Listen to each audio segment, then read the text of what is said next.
Good morning. We continue today with our series from the Psalms, looking at Psalm 112, Finding God in the Middle of My Insecurity. And in starting off today's sermon, I wanted to pull up a diagram that I have shown on occasion, and this fits so well with what I was preaching today in Psalm 112 that even when I was preparing the sermon, just looking at the chapter and making notes, I realized my notes reminded me of this diagram. So I brought the two together today, and this diagram has totally, radically changed my life, because this diagram is a filter for how I see my life, how I see the world, how I see my role in leading the church and shepherding, and how it relates to the spiritual growth of all of us. And if you look at the chart, you'll see that there are 4 different areas here that kind of cycle around with each other.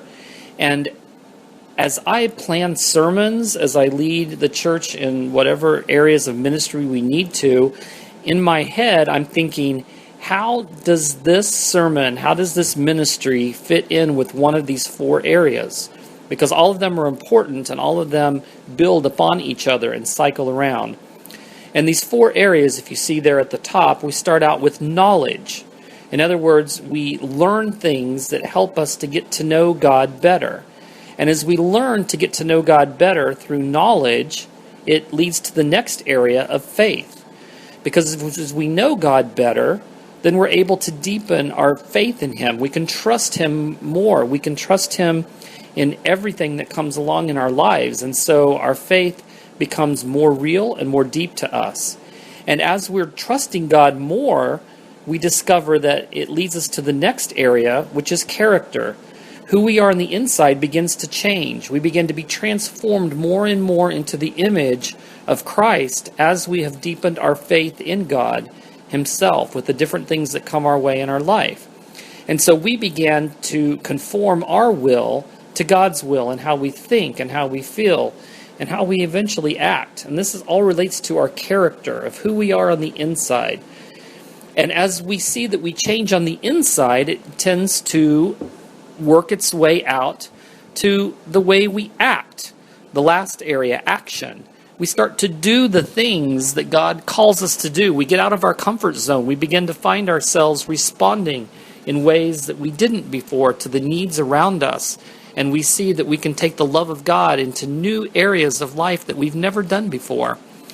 And as we begin to act in ways that are godly, and we begin doing things that maybe we didn't used to do on our own, we discover that we have a new experience of learning. And our knowledge of God grows even more and takes us right back around full circle up to the top of knowledge.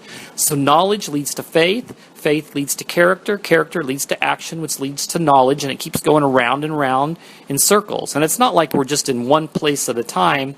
All these things are happening at once in our lives, but we see how they're all connected together. And as I personally look at my own life, I can see how different things in my life are leading me to grow in my relationship with God through these different channels that work together. And so as we look at Psalm 112, and as I read it here, tell me if you think you see some of these elements in this psalm. They may not be in the exact order that I have them in here, but all of them are present in the psalm. Psalm 112, let us read. Praise the Lord. Blessed is the man who fears the Lord, who greatly delights in His commandments. His offspring will be mighty in the land. The generation of the upright will be blessed. Wealth and riches are in his house, and his righteousness endures forever. Light dawns in the darkness for the upright. He is gracious, merciful, and righteous. It is well with the man who deals generously and lends, who conducts his affairs with justice. For the righteous will never be moved. He will be remembered forever. He's not afraid of bad news. His heart is firm, trusting in the Lord. His heart is steady. He will not be afraid until he looks in triumph on his adversaries. He has distributed freely. He has given to the poor. His righteousness endures forever. His horn is exalted in honor. The wicked man sees it and is angry. He gnashes his teeth and melts away. The desire of the wicked will perish. Did you see any of these four things in that passage as we read through them quickly? Well, we'll take a look at them each one by one. Knowledge, we find that in verse 1. It talks about delighting in God's commands. It's talking about knowing them and delighting in them. So as we learn things about God, we go, wow, this is really awesome. And we delight in knowing God and knowing the way that he's going to lead us in his ways. Faith. We see the faith comes out in verses 7 and 8. It says, his heart is firm. He trusts in the Lord. His heart is steady. He will not be afraid. This is where faith comes in. A deepening faith in God and his plans for us and his presence with us. Character. We see character in verses 2 to 4.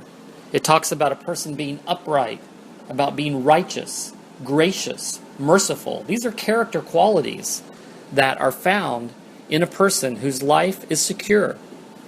And so we see these different character qualities listed here. And then we see action. We see it in verse 5 and we see it in verse 9. It says, it's well with a man who deals generously, who lends, who conducts his affairs with justice, who is distributed freely, who's given to the poor. These are action things. Living life with justice and generosity. These are ways that we see what's going on inside of our heart.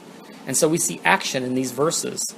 And so in Psalm 112, we see a person who faces insecurity, but will be able to stand because they have these things in their life and their relationship with God in a growing way.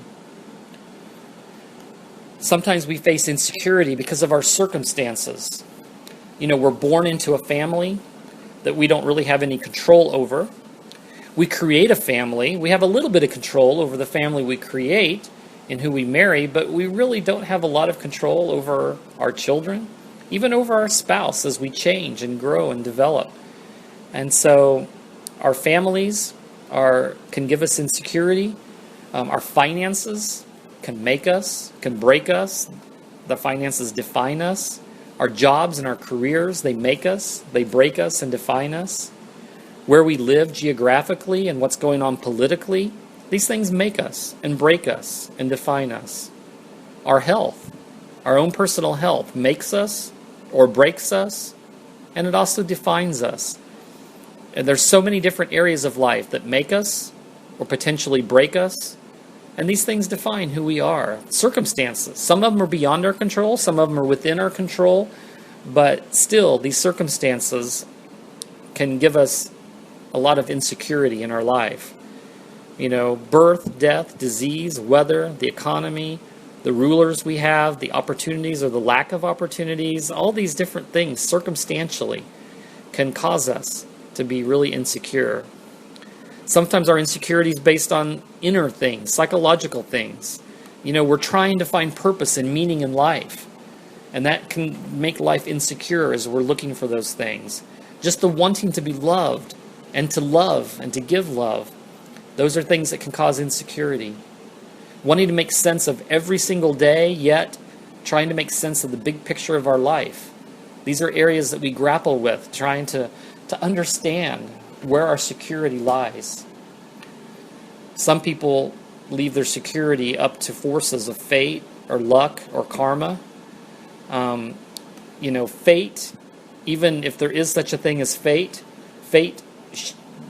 by its definition says that there's some sort of defining force out there, a design or a designer that's causing fate to come my way or not come my way. Luck.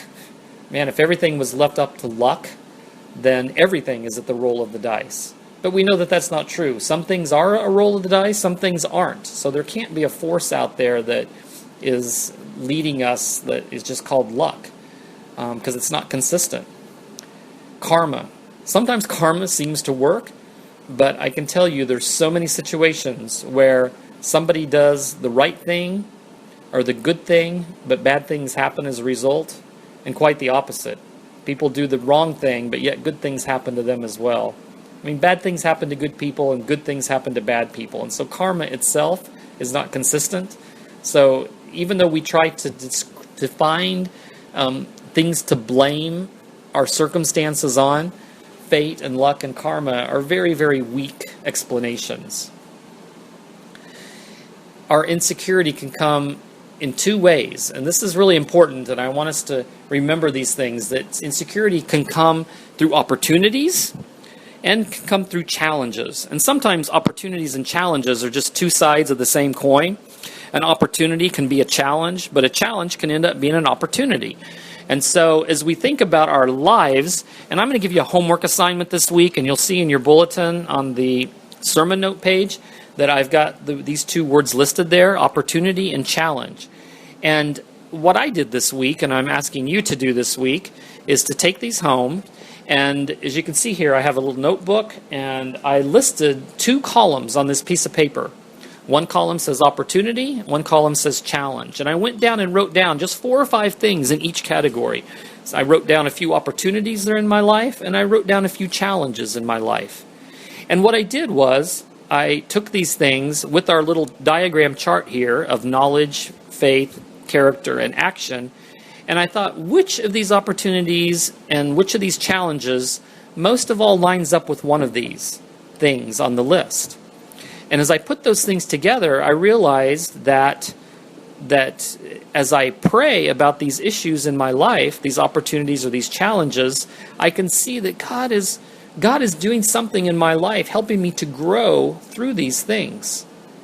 So for example, I have here one of my opportunities, and one of these opportunities, I see that through it, it's going to cause me to move forward in action.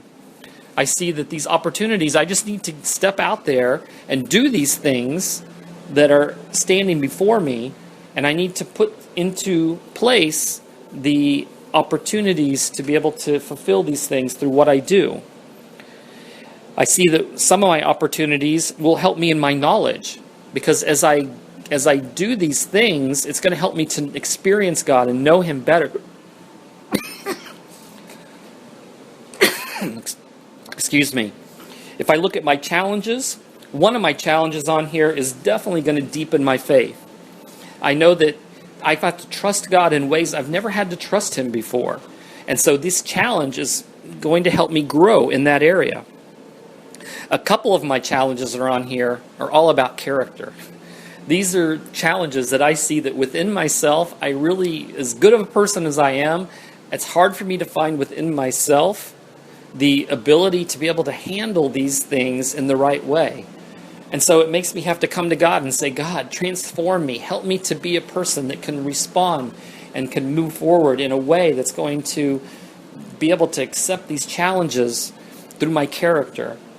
And so just this little list here, I can see that God is going to use these opportunities and challenges in my life to be able to help me grow in these ways. And I challenge you to go home today and make a list of a few of the opportunities in your life and a few of the challenges, and line them up with these 4 different areas. How is God going to use these things to help you to grow? Really, this is what it's all about. Imagine if we were a church of people that are all looking at our life through this lens of knowledge, faith, character, and action. Wow, if we saw our life through this lens and to see that everything is pointing us to grow deeper with God, then we would all be very transformed people. We'd be a transformed church. We would be encouraging each other and praying for each other, that we would see this Christ-likeness inside of us. I can tell you, you start praying these prayers, and it's going to turn our prayer life from something mediocre into something really abundant. And so, as you leave today, I don't want Pam to have to go through the pews and find all of these little sermon note things laying here. Take them home, okay, and use it. Use it as something that will help you to grow. And so we're looking forward to seeing what God's going to do in our lives through that.